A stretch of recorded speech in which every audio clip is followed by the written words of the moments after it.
Hi everyone and welcome to Season 9, Episode 2 of From Hope to Glory at Truro City with me, the United City FM. Welcome along. So we are in our second season in the Championship. It didn't start particularly well last episode, did it? Where we got beaten on the first day of the season. Since then though, things have picked up quite considerably. We've been through a couple of rounds of a cup competition successfully, and we're also sitting in 10th position in the Championship. As I say, things are going pretty well.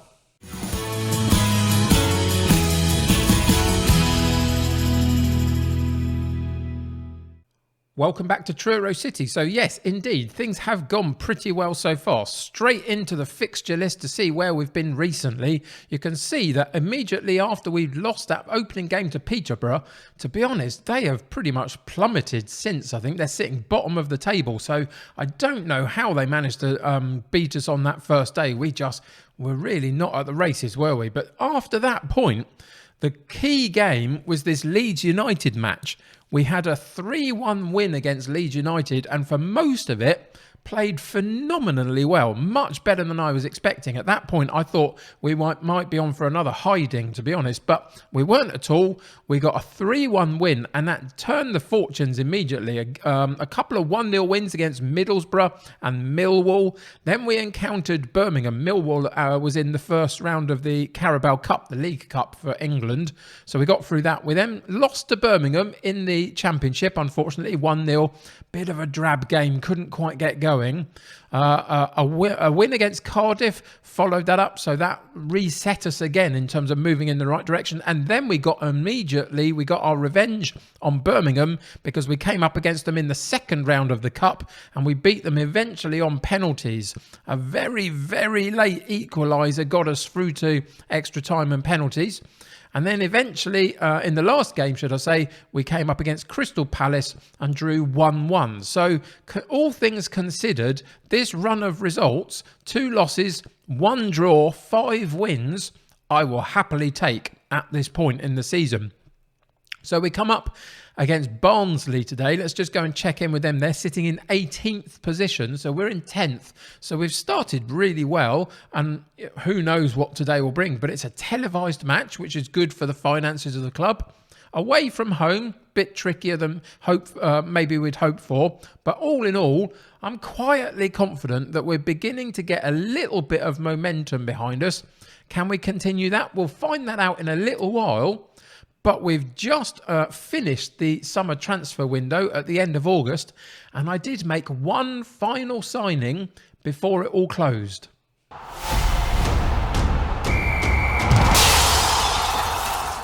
So I think I mentioned in the last episode that I had a slight overload in central defenders and I didn't have any right fullback cover. So in the end, I managed to get Scott Wharton off the books, which freed up some wages. We were paying him like $3,000 a week, I think. So he's taken a pay cut to go to Chesterfield. But again, you'll see with a lot of these players that I've had over the last few seasons, he's not really good enough anymore, but he was filling a squad spot for us just to give us rotation options if need be. But he wasn't good enough. We got better options in the summer, so he eventually left, which meant that I could change one of my central defenders and bring in a new right fullback as cover. And I went to QPR and got Darnell Clark on loan. Good youngster for 19 years of age. Again, not going to pull up any trees. This is not a guy that we'll be relying on particularly, especially in his technicals. But he is only 19. So if we could up that tackling and heading a little bit, get a little bit of marking and passing in there, it's not terrible. Not great though, is it? But the rest of it makes up for it, I think. His physicals are decent, including some good pace and acceleration. His mentals in a couple of really key spots. So we've got some determination, some leadership, some work rate in there, all really positive. And as I say, we'll come in and play a rotation option off the bench in that right fullback position, just to give us a little bit of balance at the back should we have any injuries moving forward. So this is the only guy that we brought in. I think he's a good prospect and we can potentially develop him with a little bit of game time, and he will get that here and there for us this season. But Darnell Clark was the last piece of this season's jigsaw puzzle in terms of transfer dealings. There is no more money for anything else at this point. So there you go. Just to illustrate that point a little bit of no more money, there isn't really. We've got a lot in the balance of the overall club, which is fantastic because this has been a real struggle to get to this point with the club. So 7.5 million-ish in the bank, which is great, but there is no transfer budget left, and we are slightly overspending on the wage. Not by much, by like 200 quid a week. Once that a bit more money comes in here and there and drips into the transfer budget again over the season, I'll move it into the wages and redress that balance slightly. And hopefully this overall balance doesn't dip too far down in the next few months. Now, we have spent £1.739 million. That was quite a mouthful. I don't know why I decided to say all of that in terms of this season. But that a lot of that is through transfer dealings and shifting a few players out and all sorts of other bits and pieces. So, yeah, it's not looking great in terms of the ability to improve our squad at the moment, but the club is pretty healthy, which is great. The other thing we'll do just before we go into today's game against Barnsley, who you can see are right down in 18th position at this point, having played 6 games. This is the last game of this particular championship weekend. So we've both played 6 and everybody else has played 7. You can see that we're sitting in 10th position, which is fantastic, on 10 points. If we win today, it pushes us all the way up into 5th, 6th, which is incredible. I'm not saying we're definitely going to win today. The championship is incredibly difficult and you never know really what you're going to get. But if we can manage it, it really sets us going, doesn't it, properly for the first sort of quarter of this particular season, which is fantastic. So, without any further ado, let's go and figure out whether we can do that and get the points today.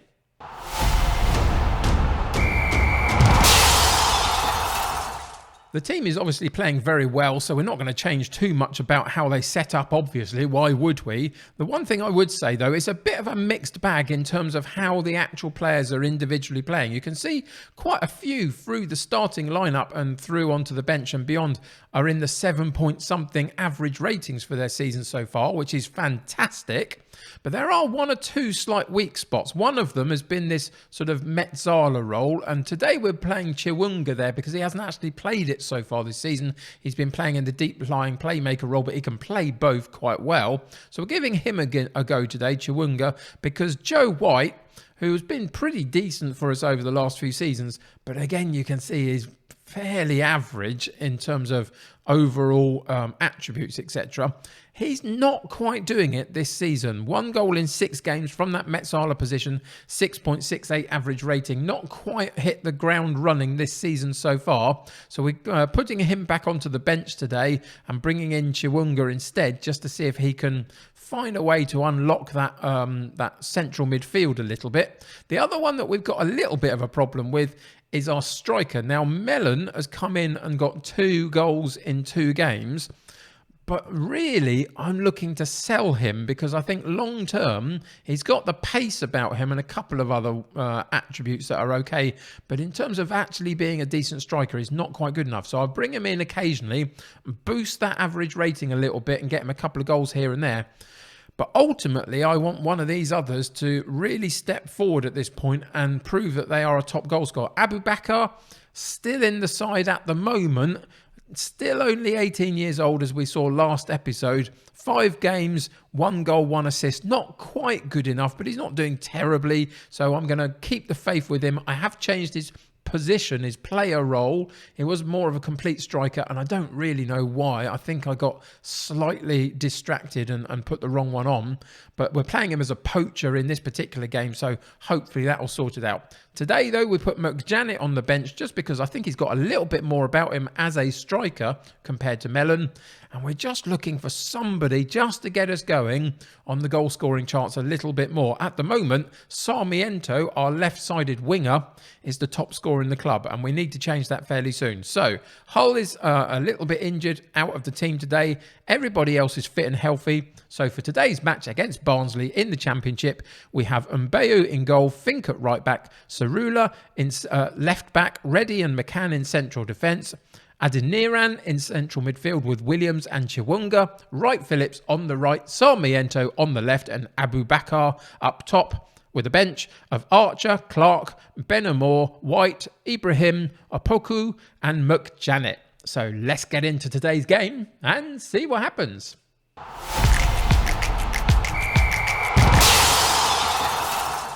So seemingly for today's match, all of the team talk options are pretty much telling them that we're underdogs and so go and give it your best kind of thing. I don't want to do any of that. So I'm actually going to leave it blank and just let them go out and express themselves for the first 45 minutes and just see if we can get off to a good start. And then we'll take it from there in terms of team talk at half time, etc. But yeah, sometimes it's just not quite the tone of team talk that I really want to give. So it's best sometimes just to leave it out and let the players go and do their thing. So here we go, all the way through the opening segments of formations, and there's the table sitting in 10th position. Can we move up with a win today? Be pretty amazing if we could, really, wouldn't it, to get another win, another 3 points, and really cement ourselves on a good footing for this particular season. But away from home, you never know what you're going to get. A good chance, though, here from a free kick. Williams on the edge of the box, over the ball, strikes at goal and puts it in the back of the net after 5 minutes. Williams with an absolutely fantastic finish. Whipped that ball, curled on, the curl on the shot was great. Took it from outside the post to inside the post. Goalkeeper couldn't scramble across and get it into that top corner. And we do go 1-0 up really early in the match. The first shot at goal from either side. And we put it in the back of the net. Fantastic start. And then since then, we're now approaching the 20th minute mark. Nothing else has happened at all. No other shots at goal. There's another one for us, but we didn't even see it as a highlight. So it's been a little bit of an empty first half after that absolutely fantastic free kick strike from Williams. 40 minutes we're nearly up to now, and hardly anything else has happened at all. We're not going to change a thing, though, just at the moment. Here's a chance for Barnsley on a throw-in, but we partially clear it, and then they win the ball back again in midfield. Barnsley get it out to the right-hand side, get a shot at goal, and it's well blocked by the defender, but they keep the pressure up, and another shot comes in, and it goes over the top of the bar, which... yeah, could have been a little bit of a struggle if that had been on target. But that first blocked shot was pretty good defending, I would say. And we do get to half-time. And you can see it's been a little bit of a nothingy game, really. As I say, other than that one strike from Williams. Both XG ratings show that we haven't really created too much. 4 shots at goal for them, none on target, 3 and 1 for us. 54% possession they've had. So we're down in our possession stats a little bit today. But that's, you know, just one of those things. But we are winning the match. And ultimately, that is the only statistic at the end of the game that will matter. So, outstretched arms. I'm delighted with the performance. Keep it going. Whether I am or I'm not, I just want to boost their morale, really, and keep them pushing forward. So we are going to demand more from them now that we're into this second half and just keep them focused on what we need to do. We've got a couple of injury issues looking like this, very tired players. So we are going to have to make a substitution fairly soon. And actually, I might make it now. 67 minutes in, that first 20 minutes of the second half has gone again with pretty much nothing happening to it. So we're going to go and make a couple of changes. Truro, you can see, is really struggling with his conditioning. He's just come back from a knock. So we're going to take him out and put Ben Moore in on that left fullback position. Wright Phillips has picked up a knock, but this is okay because actually I think Ibrahim is a decent prospect for us to play on that right-hand side. And his parent club, which I think is Leeds, have been moaning a little bit that he hasn't had quite the game time that they want him to have. So we're going to put him in and see what he can do for the remainder of the game. And then we're just going to leave it there for a few minutes, go back out and continue the game for like another 10 minutes maybe, and we'll make one further substitution. Ball comes in on a corner kick for Barnsley, and they put a header over the top of the bar, slightly wide as well, bit wayward, but a chance was there. And we are struggling a little bit to get going, aren't we, properly in this match? There are very few chances. A free kick from Barnsley in a similar position to where Williams hit his shot in the first half. And they equalise at 77 minutes. Another decent effort. I would say it's not quite as good as Williams, but the goalkeeper made a bit of a hash of it, didn't he? And Bayo gets his hands to it and then struggles to get the ball out of the back of the net. So we're going to pause the game there at 78 minutes, go and make one more change. What we're going to do, we are, again, that Metzala, I'm going to have to change the player role, I think. It's not working out having a Metzala in there. So we'll make him slightly more generic. But for today's match, we're going to take him out and we're going to put McJanet on instead. And then we're going to basically move McJanet up into the striking position alongside Abu Bakar. We've got a deep lying forward and a poacher. I don't really want him as a deep lying forward. He can go as an advanced forward. And then we're going to actually go into a Route 1 style of game and just sort of pepper the box a little bit and see if we can get anything from the match. So we'll keep the 4-4-2 and we'll go in that way and see what that can do for us in the last sort of 10 minutes. So we're going to go back in, go into the shouts, fire them up, get rid of the cautious stuff and just pump the ball into that box for the last few minutes and see if we can get any knockdowns at all. And it doesn't look like we can. It's a really quite poor game in the end. I mean, Barnsley have had the better of the chances in terms of they've had 10 shots at goal and 4 on target. A better XG rating, the expected goals. Possession stats, they had a little bit more as well.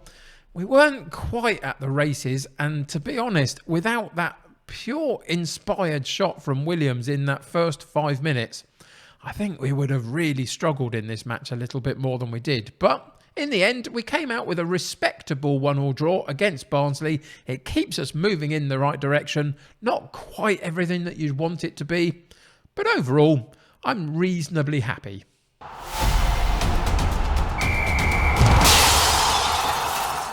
So back into the schedule page we go. Couple of draws recently. It's just dampened that run a little bit, but hopefully we'll get that going again soon. We've got a couple of games back to back against Reading, one in the Championship and one in the Carabao Cup. So that'll be an interesting double header. I'll probably rotate the squad around for the Carabao Cup one.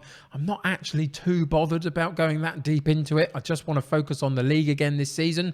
So we're going to give ourselves a little bit of time and come back for the Oxford game at the end of October. Oxford are one of my old stomping grounds, to be honest. I lived in and around Oxfordshire for quite a number of years when I was younger. So interesting to always go and play these types of games. So we're going to play that game in between time. As I say, Carabao Cup match and several decent sides to play in the Championship. The likes of Derby, Fulham, Forest are in there. There's some good games coming up, but I'll catch you up on all of that next time we meet for the Oxford United game. Hopefully by then we've addressed this slight dip in form and these draws and got back to a few wins along the way. But who knows? The Championship is notoriously difficult. Anyway, that's going to do it for today. Thank you for joining me. Subscribe to the channel if you haven't already and join my United City community. The more the merrier. Click that like button on this particular episode. That'll help me get seen by lots more people. Until next time though, take care of yourselves. I'll see you very soon. Bye for now.